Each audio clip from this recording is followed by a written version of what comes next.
Joining me now, State Representative Alex Dominguez.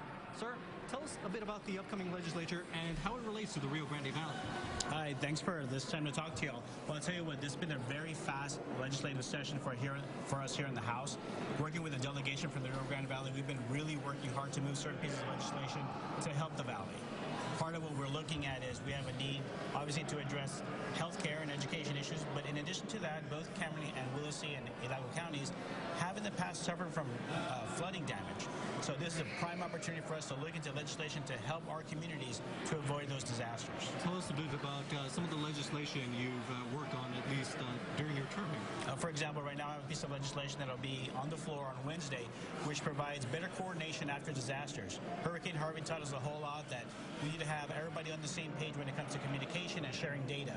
This bill, if enacted into law, would allow that to happen. Additionally, I have a bill to allow Cameron County to create a flood control district.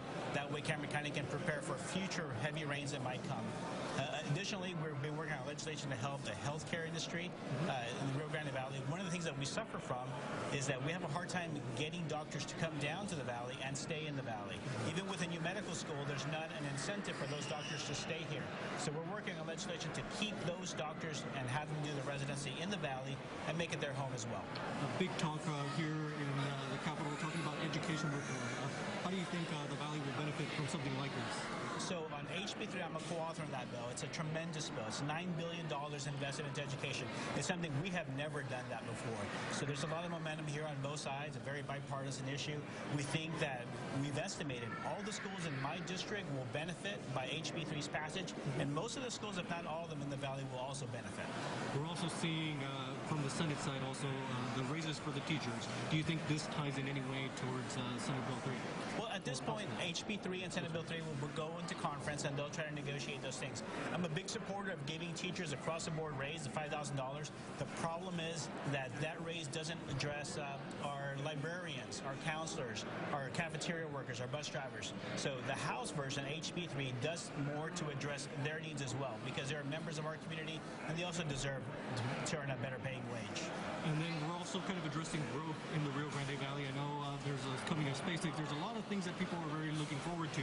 Where do you see the valley in the next couple of years? Well, I'll tell you, not only the valley, but my district in particular is going to be seeing a tremendous growth in jobs. We're perfectly situated to create those jobs and industrial growth, but part of our needs are going to be infrastructure. I'm signed on to help one of our members, Mando Martinez from Wesco. He has a tremendous infrastructure bill, and that's what the valley needs to do, start working ways to connect to the mainland part of the United States because of our tremendous relationship with Mexico. Our trading relationship with them is one not like any other state. They're our largest trading partner, and we want to maintain that relationship. We were also talking earlier today with Representative Martinez about the merger of the MPO. We know that's a pretty big deal, especially down in South Texas. How is the House or the Senate dealing with that here? At this point, we're taking a hands-off approach. When I was a county commissioner, I supported the MPO merger.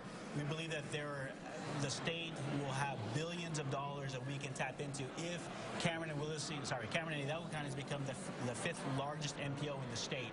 That can only benefit those counties as long as they work together, they come up with their own framework that they are all on board with, and I think it's a good thing. We're going to leave it up to the locals because I'm a big believer in local control. Do you mind sharing a message for some of your constituents that have never met you before and are probably seeing you for the first time? Well, hi, I'm Alex Dominguez. I'm your representative. Whether you voted for me or not, whether you've ever voted or not, I encourage you to be involved. Attend your city commission meetings, your county commissioners court meetings, and follow us what we're doing here in Austin. We try to post regularly on our social media as well as the Rio Grande Guardian so that they can see the kind of work that we're doing here. Heck, they only pay us $600 a month, so trust me, we're doing this because we want to.